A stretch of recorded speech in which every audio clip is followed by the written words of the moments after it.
Good morning friends, నా పేరు వచ్చేసి Gopal Reddy. Welcome to my channel. గొప్ప ఆలోచనలు సృష్టించే అద్భుతాల్లో నాయకుడిలా ఆలోచించడం. ఇంకొకసారి గుర్తు చేసుకోండి, పై స్థాయి విజయాలకి మిమ్మల్ని ఎవ్వరు పట్టుకొని లాగరు. మీతో కలిసి పనిచేసే వాళ్ళు, మీ కింద పనిచేసే వాళ్ళు మిమ్మల్ని అక్కడికి ఎత్తుతారు. పై స్థాయి విజయాలని సాధించేందుకు ఇతరుల సహాయ సహకారాలు అనవసరమవుతాయి. ఆ సహాయ సహకారాలని సంపాదించుకోవాలంటే మీలో నాయకత్వాన్ని, అవసరమైన సామర్థ్యం ఉండాలి.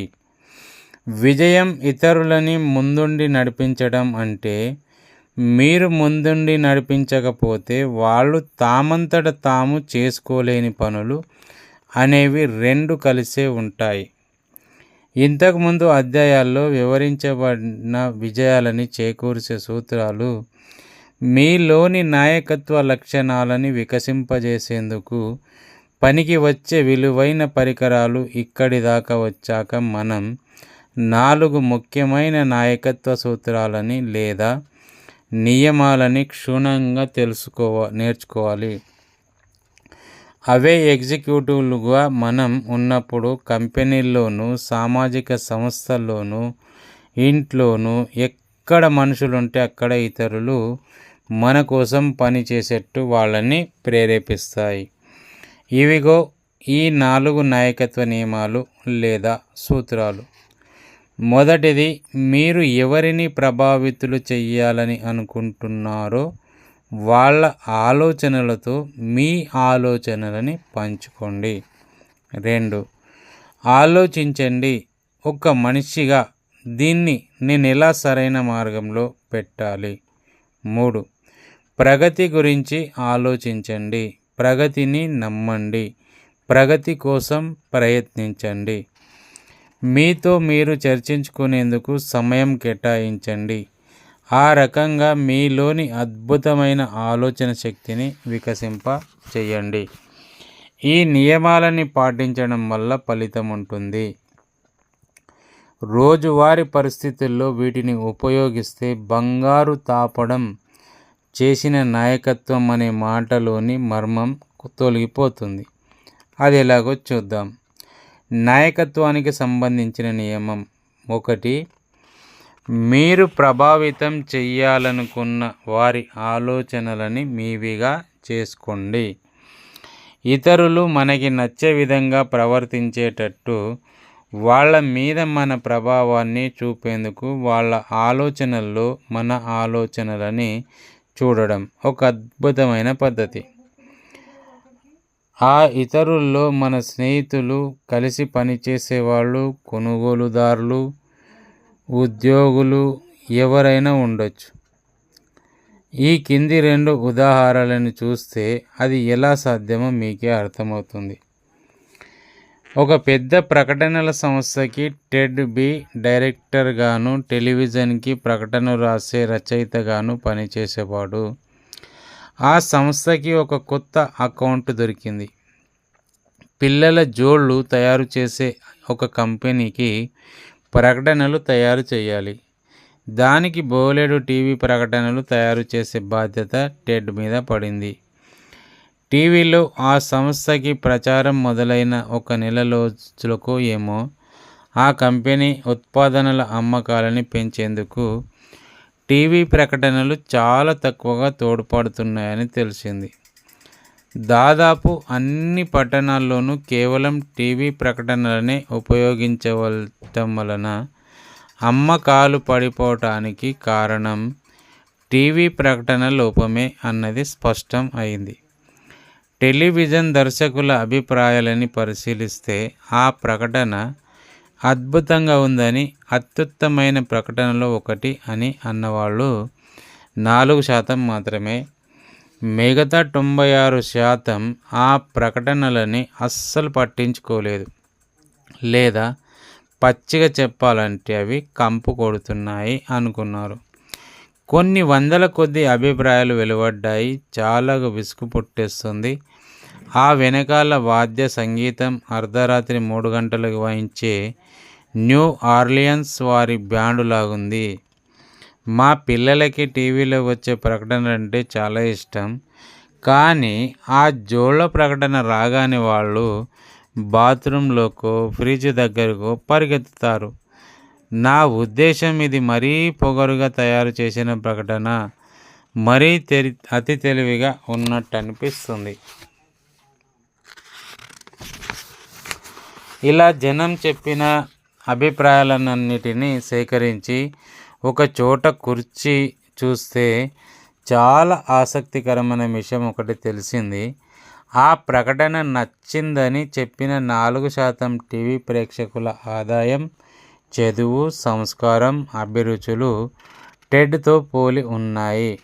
మిగతా 96% వారి సామాజిక ఆర్థిక స్థాయి భిన్నంగా ఉందని స్పష్టంగా తెలిసిపోయింది. టెడ్ తయారు చేసే ప్రకటనలు ఎంతో ఖర్చుతో కూడుకున్నవి. కానీ అవి విఫలమవడానికి కారణం టెడ్ తన దృక్కోణం నుంచి మాత్రమే వాటిని చూశాడు. తను జోళ్ళు కొనే పద్ధతిని అనుసరించి ఆ ప్రకటనలని రూపొందించాడే తప్ప అధిక భాగం జనాభా జోళ్ళు కొనేప్పుడు ఏం కోరుకుంటారనేది అతను ఆలోచించలేదు. తనకి వ్యక్తిగతంగా నచ్చిన ప్రకటనలనే అతను తయారు చేశాడు. కానీ ఎక్కువ మందికి నచ్చే విధంగా వాటిని రూపొందించలేకపోయాడు. అదే టెడ్ కనుక సామాన్య జనం మనసుల్లో ప్రవేశించి ఈ క్రింది ప్రశ్నల గురించి ఆలోచించి ఉంటే అతను తయారు చేసిన ప్రకటనలు మరో రకంగా ఉండేవి. ఆ 2 ప్రశ్నలు ఏమిటంటే, నేనే కనుక ఒక పిల్లవాడి తండ్రినైతే ఎటువంటి ప్రకటనలు నన్ను నా పిల్లవాడి కోసం ఆ జోళ్ళు కొనేందుకు ప్రోత్సహిస్తాయి? నేనే ఒక పిల్లవాడినైతే ఎటువంటి ప్రకటనలు చూసి అమ్మ నాన్నల దగ్గరికి వెళ్ళి ఆ జోళ్ళు నాకు కూడా కావాలని అడిగేవాడిని? జోన్ అమ్మకాల్లో ఎందుకు పరాజయం పొందింది? జోన్ ఒక తెలివైన చదువుకున్న 24 ఏళ్ల అందమైన అమ్మాయి.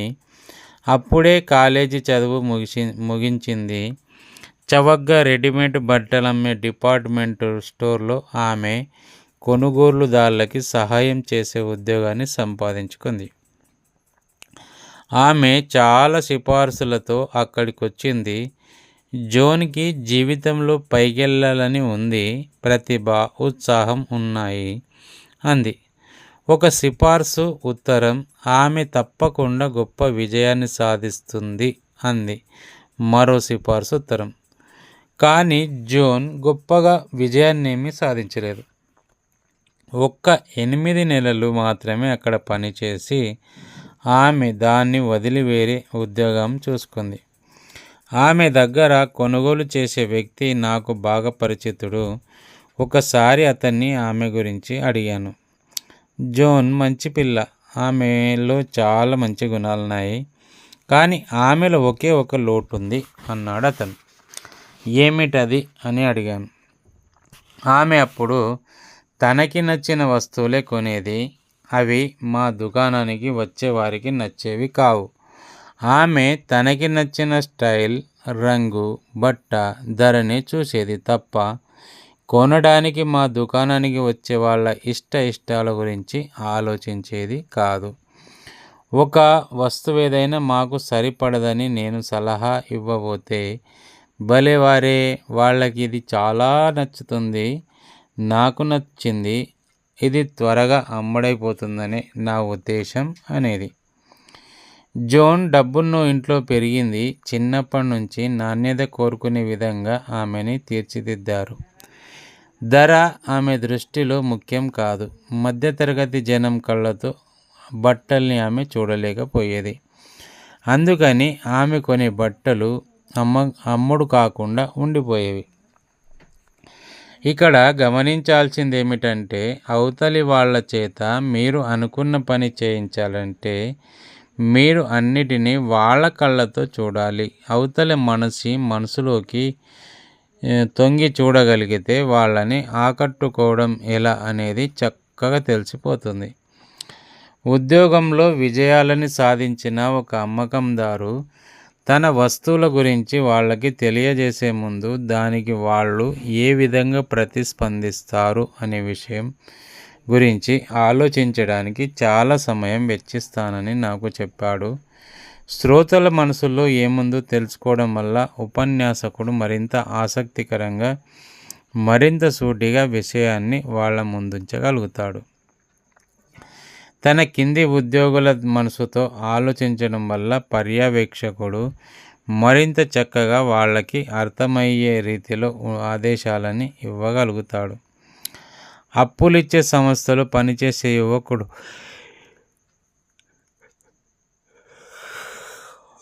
ఈ పద్ధతి తనకి ఎలా ఉపయోగపడిందో నాకు చెప్పాడు.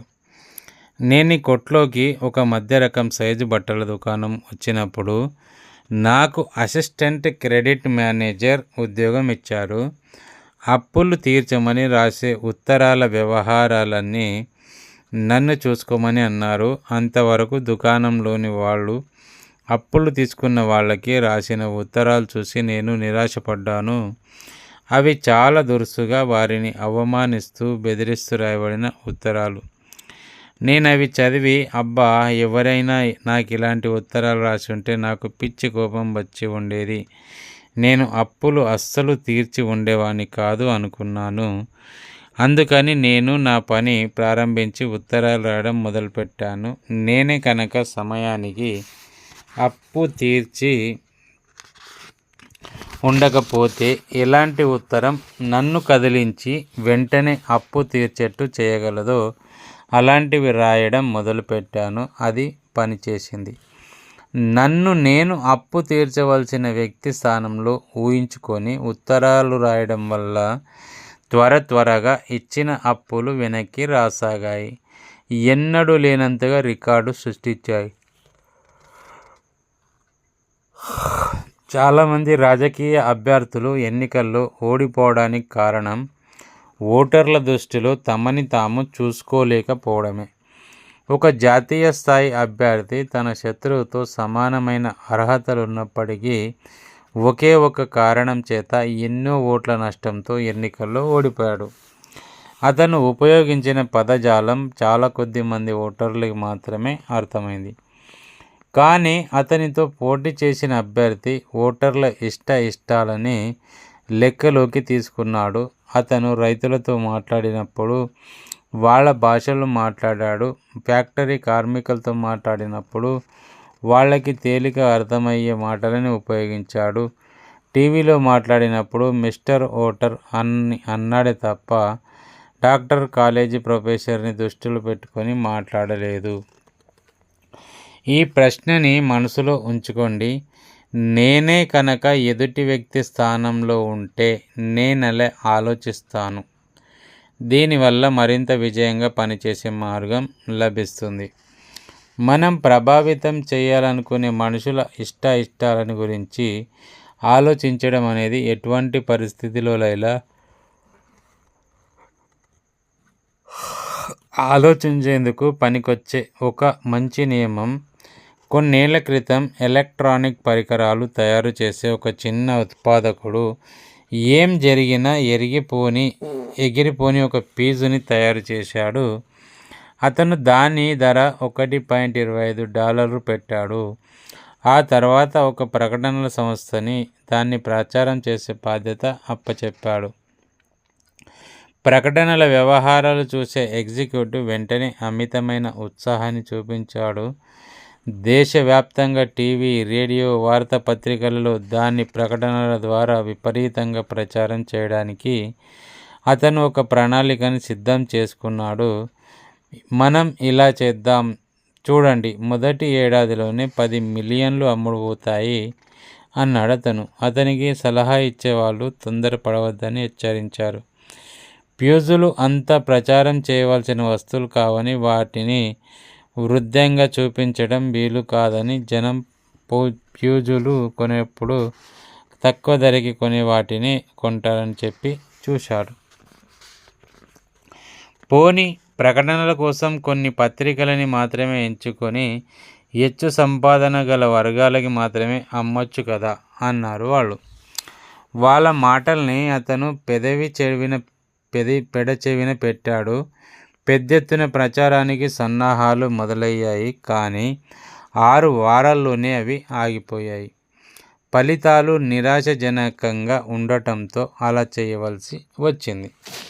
అసలు సమస్య ఏమిటంటే ఆ ఖరీదైన ఫ్యూజులని ప్రకటనల బాధ్యత తీసుకున్న వ్యక్తి తన కళ్ళతో చూశాడు. అవి హెచ్చు ఆదాయం సంపాదించే వ్యక్తి కళ్ళు. సామాన్య ప్రజల సగటు సంపాదన గురించి అతను ఆలోచించలేదు. వాళ్ళ కళ్ళతో చూడలేదు.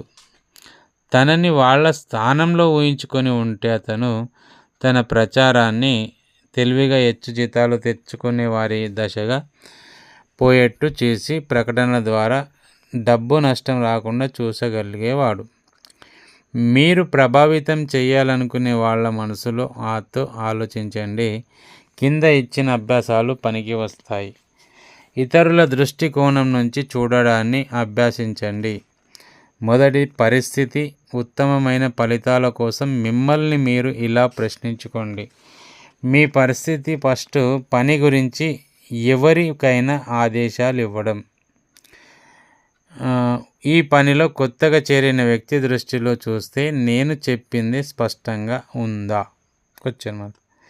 రెండోది, ఒక ప్రకటనని రాయడం. ఉత్తమమైన ఫలితాల కోసం చూస్తే నేను ఒక సగటు కొనుగోలుదారునైతే ఈ ప్రకటనకి స్పందిస్తాను. 3, టెలిఫోన్లో మర్యాదగా మాట్లాడడం. నేనే అవతలి వ్యక్తినైతే టెలిఫోన్లో వినిపించే నా గొంతు గురించి మర్యాదగా మాట్లాడడం గురించి ఏమనుకుంటున్నాను. 4, కానుక. ఈ కానుక నాకైతే నచ్చుతుందా లేక ఇది అతనికి నచ్చుతుందా? ఒక్కోసారి రెండింటికి అగాధమంతా తేడా ఉంటుంది. నేను ఆజ్ఞలు జారీ చేసే తీరు. నేను ఇతరులకి ఆజ్ఞలు జారీ చేసే విధంగా నాకెవరైనా చేస్తే వాటిని శిరస వాయించాలని అనుకుంటుంది. 6, పిల్లల క్రమశిక్షణ.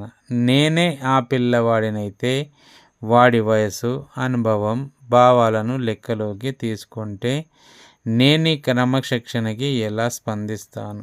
7 నా రూపురేఖలు. నాపై అధికారి నా దుస్తుల లాంటివి వేసుకుంటే నేను అతని గురించి ఏమనుకుంటాను?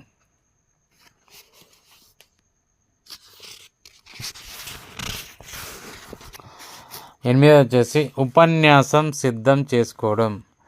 శ్రోతల నేపథ్యాన్ని ఆసక్తితో దృష్టిలో ఉంచుకొని నేను ఇప్పుడున్న మాటల గురించి నేనేమంటాను.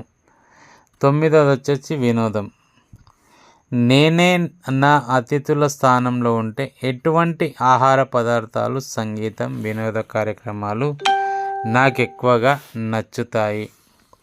ఇలా ఇతరుల దృష్టికోణం నుంచి చూడడం అనే సూత్రం మీకు పనికొచ్చేటట్టుగా చూసుకోండి. మొదటిది, అవతలి వ్యక్తి పరిస్థితిని దృష్టిలో ఉంచుకోండి. అతని స్థానంలో మిమ్మల్ని మీరు ఊహించుకోండి. అతని అభిరుచులు, ఆదాయం, తెలివితేటలు, నేపథ్యం మీకన్నా చాలా భిన్నంగా ఉండే అవకాశం ఉందని గుర్తుంచుకోండి. రెండోది, ఇక మిమ్మల్ని మీరు ఇలా ప్రశ్నించుకోండి. అతని స్థానంలో నేనుంటే దీనికి ఎలా స్పందిస్తాను? అతను ఏం చెయ్యాలని మీరు అనుకుంటున్నా సరే. 3, ఆ తర్వాత మీరే అవతలి వ్యక్తి అయితే మిమ్మల్ని ఏదైతే కదిలిస్తుందో ఆ పని మీరు చెయ్యండి. నాయకత్వ నియమం 2, ఆలోచించండి. ఒక్క మనిషిగా దీన్ని ఎలా నిర్వహిస్తారు? నాయకత్వానికి సంబంధించిన పరిస్థితుల్లో అందరూ ఒకే రకంగా ప్రవర్తించరు. కొందరు నియంతల్లా ప్రవర్తిస్తారు. తాను తీసుకునే నిర్ణయాల ప్రభావం అవతలి వారి మీద ఎలా ఉంటుందనే విషయం ఆలోచించకుండా ప్రవర్తించేవాడు నియంత. తన కింద పనిచేసేవాడి మాట వినిపించుకోవడానికి అతను ఇష్టపడడు. ఎందుకంటే లోపల ఆ వ్యక్తి చెప్పేది సరైనది అనే భయం అతనికి ఉంటుంది. అప్పుడు తనకి అవమానం జరుగుతుందని అతను భయపడతాడు. నియంతలు ఎక్కువ కాలం మనలేరు. ఉద్యోగులు కొంతకాలం నమ్మకంగా ఉన్నట్టు నటించవచ్చు, కానీ త్వరలోనే ఎదుర్కోవడం మొదలు పెడతారు.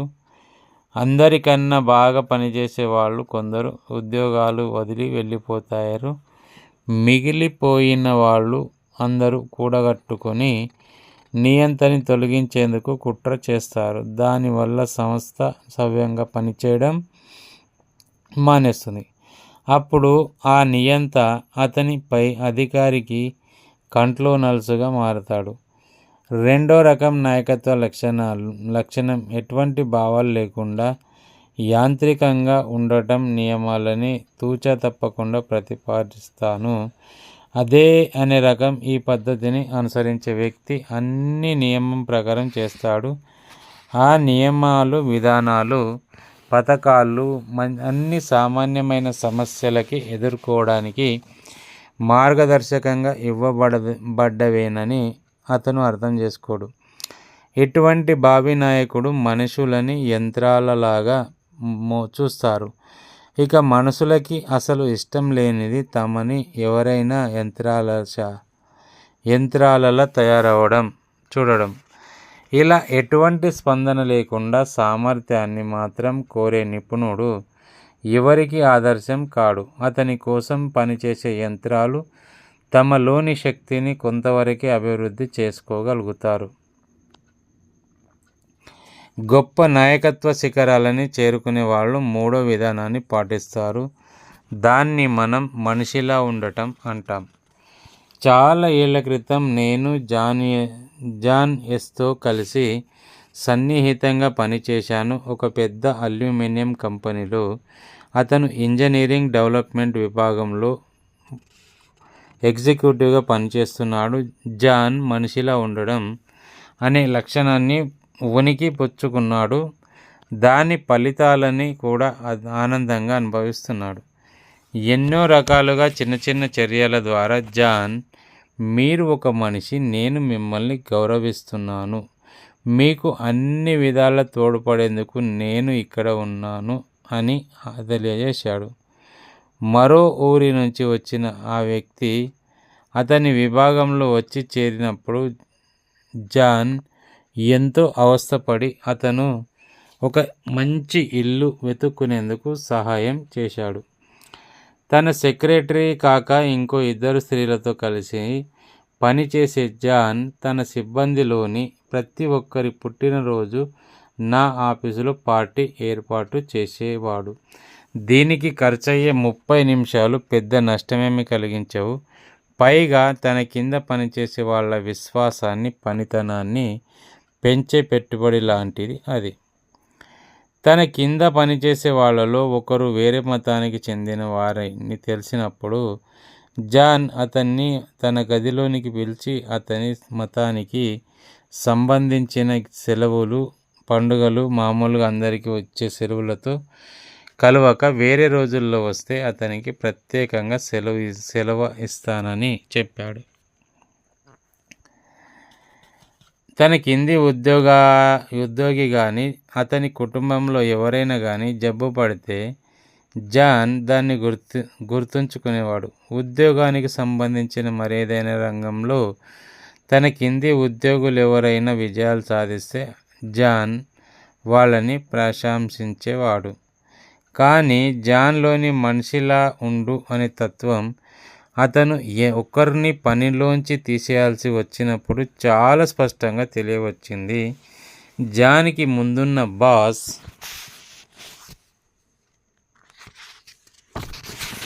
ఒక ఉద్యోగిని పనిలోకి తీసుకున్నాడు. అతనికి తాను చేసే పనిలో ఆసక్తి కానీ అభిరుచి కానీ బొత్తిగా లేవు. ఆ సమస్యని జాన్ చాలా అద్భుతంగా పరిష్కరించాడు. అందరూ చేసినట్టు జాన్ అతన్ని తన ఆఫీసులు గదిలోకి పిలిచి ముందు దుర్వార్త చెప్పి మరో 15 రోజుల్లోనే, నెల రోజుల్లోనో అతను మరో ఉద్యోగం వెతుక్కున్నా అని వెళ్ళిపోవడానికి హెచ్చరించలేదు. దానికి బదులు అతను 2 అసాధారణమైన పనులు చేశాడు. ముందుగా ఆ ఉద్యోగికి అతను మరో ఉద్యోగం చూసుకోవడం ఎందుకు మంచిదో వివరించాడు. అతని అభిరుచులకి, ఆసక్తికి తగిన ఉద్యోగంలో చేరితే అందులో అతను రాణించగల అవకాశం ఎక్కువ ఉంటుందని అన్నాడు. ఆ ఉద్యోగి కోసం అతను పేరున్న ఒక వ్యక్తి వృత్తి సలహాదారుని సంప్రదించాడు. ఆ తర్వాత తనకి ఎంత మాత్రం బాధ్యత లేని మరో పని చేశాడు.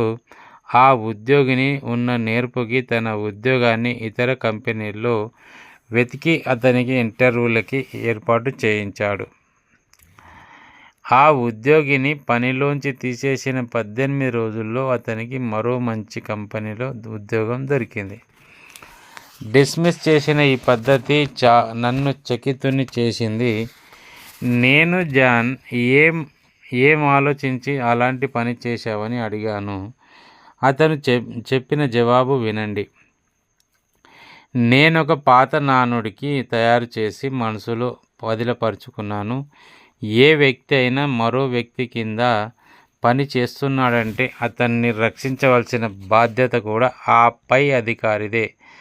అసలు ఇతని మా కంపెనీ ఉద్యోగంలోకి తీసుకొని ఉండకూడదు. ఎందుకంటే ఈ పనికి అతను సరైన మనిషి కాడు. కానీ మనం ఉద్యోగం ఇచ్చాం కాబట్టి కనీసం అతనికి మరో ఉద్యోగం ఇప్పించడం నా బాధ్యత అని నాకు అనిపించింది అన్నాడు అతను.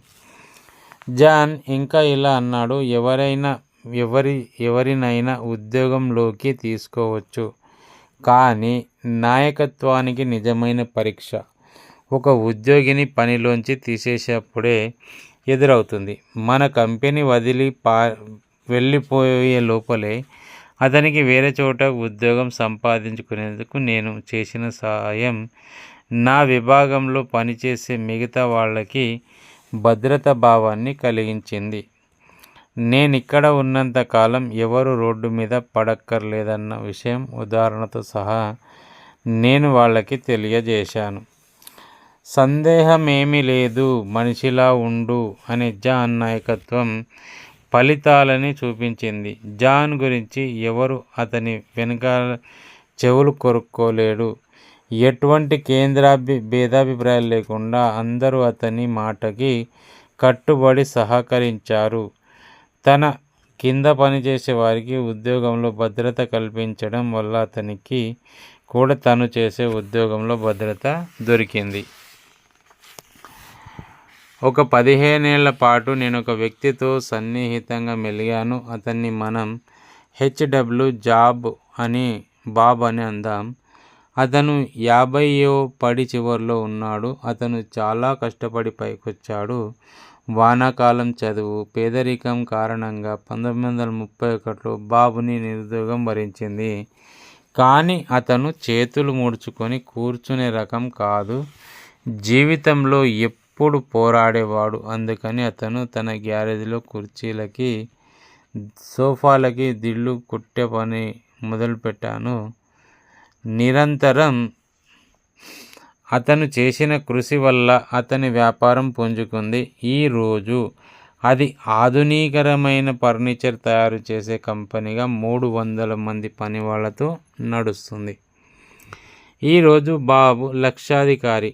డబ్బు, భౌతిక అవసరాల గురించి బెంగపడే స్థితిని అతను దాటిపోయాడు. కానీ ఒక డబ్బు విషయంలోనే కాక మరో రకంగా కూడా బాబు ధనవంతుడే. అతను తన స్నేహితుల విషయంలో, సంతృప్తి విషయంలో, సంతోషం విషయంలో కూడా లక్షాధికారి. బాబ్లో ఉండే ఎన్నో మంచి గుణాలలో ఇతరులకి సహాయం చేయాలని అతని తపన ప్రత్యేకంగా కనిపిస్తుంది. బాబ్ మానవత్వం ఉన్నవాడు. మనుషులు ఎటువంటి ప్రవర్తనని ఇందులో ఎదురు చూస్తారో దాన్ని ప్రదర్శించడంలో అతను నిపుణుడు. ఒకరోజు అవతలి వారిని విమర్శించడం గురించి నేను బాబు చర్చించుకుంటున్నాం. బాబ్ దాన్ని కూడా మానవత్వంతో ఎలా సాధిస్తారనేది ఒక గొప్ప మానవతావాద సిద్ధాంతం. అతను అన్న మాటలు వినండి. ఎవరు కూడా నేను మెతకవాణ్ణి, బలహీనుని అని చెప్పుకోగా మనం వినం అనుకుంటాం. నేనొక కంపెనీ నడుపుతున్నాను.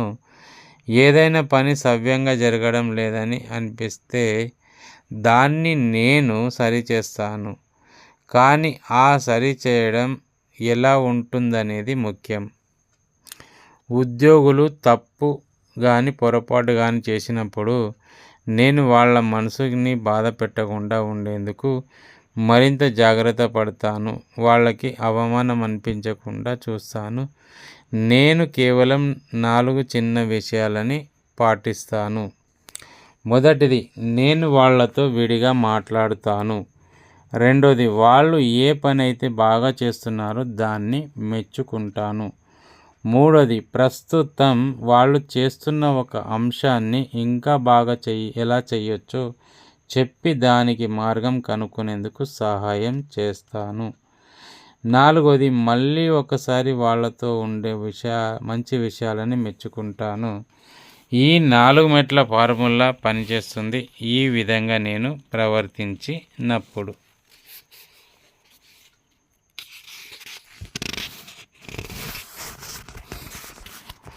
వాళ్ళు నాకు కృతజ్ఞతలు తెలుపుతారు. ఎందుకో తెలుసా? నేను ప్రవర్తించేది సరిగ్గా వాళ్ళు కోరుకున్నట్టే ఉంటుంది కనుక. వాళ్ళ ఆఫీసు వదిలి ఇంటికి వెళ్ళేటప్పుడు వాళ్ళు బాగా పనిచేస్తున్నారనే కాక ఇంకా బాగా చెయ్యగలరని గుర్తు పెట్టుకుంటాను. నేను జీవితమంతా మనుషుల మీద పందెం కాస్తానే ఉన్నాను. వాళ్ళతో నేనెంత బాగా వ్యవహరిస్తే అంత ఎక్కువగా నాకు మంచి జరుగుతుంది. నిజానికి నేను అలా కావాలని చెయ్యను, అలా జరుగుతుంది అంతే అన్నాడు బాబ్. మీకొక ఉదాహరణ ఇస్తాను. దాదాపు 5-6 ఏళ్ల క్రితం అనుకుంటాను, ఉత్పాదనల విభాగంలో పనిచేసే ఒక వ్యక్తి పనిలోకి తాగి వచ్చాడు. కొద్దిసేపట్లోనే ఆఫీసులో గొడవ మొదలైంది. ఈ తాగుబోతు 5 గ్యాలన్ల వార్నిష్ క్యాన్ని తీసుకొని ఎక్కడ పడితే అక్కడ వెదజల్లడం ప్రారంభించాడు. మిగతా వాళ్ళు అతని చేతిలోంచి ఆ క్యాన్ని లాగేశారు. ఫ్యాక్టరీ సూపరింటెండెంట్ అతన్ని బయటికి తీసుకుపోయాడు. నేను బయటికెళ్ళి చూస్తే ఆ కార్మికుడు గోడ కానుకొని కూర్చొని ఒక రకమైన మత్తులో జోగుతూ కనిపించాడు. నేను అతన్ని పట్టుకొని లేపి నా కారులోకి ఎక్కించి అతని ఇంటికి తీసుకెళ్ళాను. అతని భార్య విపరీతంగా కంగారు పడిపోయింది. ఏం భయం లేదని ఆమెకి ఊరడించేందుకు ప్రయత్నించాను. ఓ, కానీ మీరు అర్థం చేసుకోవడం లేదు మిస్టర్ డబ్ల్యూ. అంటే నేను తాగి పనిలోకి వస్తే ఎవరిని క్షమించడు. జిమ్ ఉద్యోగం ఊడినట్టే. ఇక మాకేది గతి అంది. జిమ్ని డిస్మిస్ చేయడం లేదని ఆమెకి చెప్పాను. నాకు ఎలా తెలుసని ఎదురు ప్రశ్న వేసింది. అప్పుడు నేనే మిస్టర్ డబ్ల్యూనని ఆమెకి చెప్పాను. ఆమె మూర్ఛపోయినంత పనిచేసింది. ఫ్యాక్టరీలో జిమ్కి ఎంత వీలైతే అంత సాయం నేను అందిస్తానని, ఇంటి దగ్గర ఆమె ఆ పని చెయ్యాలని చెప్పాను. మర్నాడు పొద్దున్నే అతన్ని పనిలోకి పంపించమని అన్నాను. నేను మళ్ళీ ఫ్యాక్టరీకి వచ్చేసి జిమ్ పని చేసే విభాగానికి వెళ్ళి జిమ్తో కలిసి అతని పనిచేసే వాళ్ళతో మాట్లాడాను. నేను వాళ్ళతో, ఇవాళ మీరు ఇక్కడ కొంత గలాబా జరగడం చూశారు, కానీ నేను మీ అందరినీ ఆ విషయం మర్చిపోమ్మని కోరుతున్నాను. జిమ్ రేపు పనిలోకి మళ్ళీ వస్తాడు. అతనితో మంచిగా ప్రవర్తించండి. చాలా కాలంగా అతను చక్కగా పనిచేస్తూ మంచి పేరు తెచ్చుకున్నాడు. అతనికి మరో అవకాశం ఇవ్వడం మనందరి కర్తవ్యం అని చెప్పాను. జిమ్ మళ్ళీ పని అందుకున్నాడు. మళ్ళీ ఎప్పుడు అతను పనిలోకి తాగి రాలేదు. నేను త్వరగానే ఆ సంఘటనని మర్చిపోయాను, కానీ జిమ్ దాన్ని మర్చిపోలేదు. 2 ఏళ్ల క్రితం లోకల్ యూనియన్ హెడ్ క్వార్టర్స్ నుంచి కొంతమంది మా ఫ్యాక్టరీకి ఏదో కాంట్రాక్ట్ గురించి బేరం ఆడడానికి వచ్చారు. వాళ్ళ కోరికలు చాలా అసహ్యంగా హద్దుమీరి ఉన్నట్టు అనిపించాయి. జిమ్ ఎప్పుడు భయంగా ఉండే జిమ్ ఉన్నట్టుండి నాయకుడైపోయాడు. అతను బరిలోకి దిగి మిగతా వాళ్ళకి మిస్టర్ డబ్ల్యూ ఎంత న్యాయమైన వాడు చెప్పి మా పనులు మేం ఎలా చెయ్యాలో సహాలిచ్చే బయట నుంచి ఎవరు రావక్కర్లేదని కుండ బద్దలు కొట్టినట్టు చెప్పాడు. ఆ బయటి వాళ్ళు వెళ్ళిపోయారు. మేం స్నేహితుల్లా మా కాంట్రాక్ట్ విషయం చర్చించుకున్నాం. ఇదంతా జిమ్ దయ వల్లే సాధ్యమైంది. మీరు మెరుగైన నాయకుడిగా తయారయ్యేందుకు మనిషిలా ఉండు అనే ధోరణిని 2 రకాలుగా ఉపయోగించుకోవచ్చు. మనుషులకి సంబంధించిన ఏ సమస్యనైనా ఎదుర్కోవలసి వచ్చినప్పుడు ప్రతిసారి మిమ్మల్ని మీరిలా ప్రశ్నించుకోండి.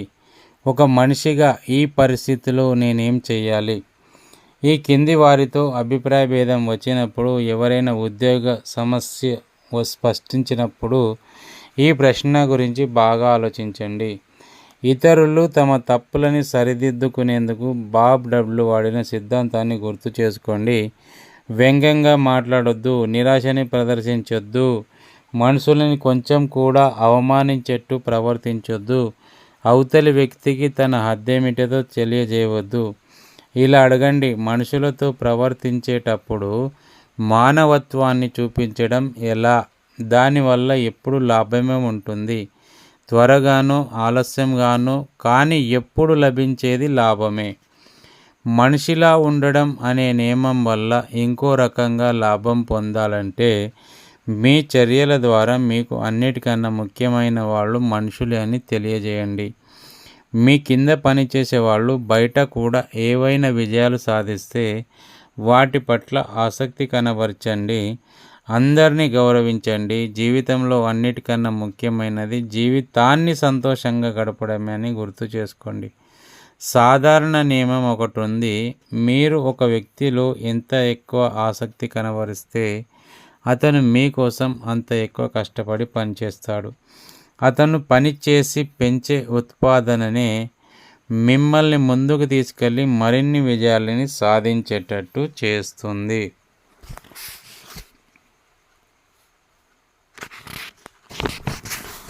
అవకాశం దొరికినప్పుడల్లా మీ పర్యవేక్షకుడి దగ్గర మీ కింది ఉద్యోగుల గురించి మంచి మాటలు చెప్పి పొగడండి. అమెరికాలో ఒక పద్ధతి ఉంది. తమ కన్నా అన్ని విధాలుగా తక్కువ వాళ్ళ పక్షం వహించే వాళ్ళకి మెచ్చుకోలు లభిస్తాయి. మీరు వాళ్ళ గురించి చెప్పే మంచి మాటలు మీ కింది వాళ్ళకి సంతోషాన్ని ఇస్తాయి. వాళ్ళు మీ పట్ల మరింత అంకితభావంతో పనిచేస్తారు. ఇది పర్యవేక్షకుడి దృష్టిలో మీ ప్రాముఖ్యతని తగ్గించేస్తుందన్న భయమేమీ మీకు అక్కర్లేదు. నిజానికి అన్నీ సాధించిన మనిషి వినయం చూపిస్తే అతను మరింత ఆత్మవిశ్వాసం ఉన్నవాడిలా కనిపిస్తాడు. అతనితో పోలిస్తే తను సాధించిన వాటి వైపు అందరి దృష్టిని ఆకర్షించేందుకు ప్రయత్నించే వ్యక్తి అభద్రతా భావంతో బాధపడుతున్నాడని అనిపిస్తుంది. కొంచెం వినయం చూపిస్తే చాలు, అది మనని చాలా దూరం తీసుకెళ్తుంది. అవకాశం దొరికినప్పుడల్లా స్వయంగా మీ కింది వాళ్ళని పొగడండి. వాళ్ళు సహకరిస్తున్నందుకు మెచ్చుకోండి. అదనంగా వాళ్ళు చేసే ప్రతి చిన్న ప్రయత్నాన్ని ప్రశంసించండి. మనుషులకి మీరు ఇవ్వగల గొప్ప ప్రేరణ ప్రశంసే. పైగా దానికి మీరేమీ ఖర్చు పెట్టక్కర్లేదు.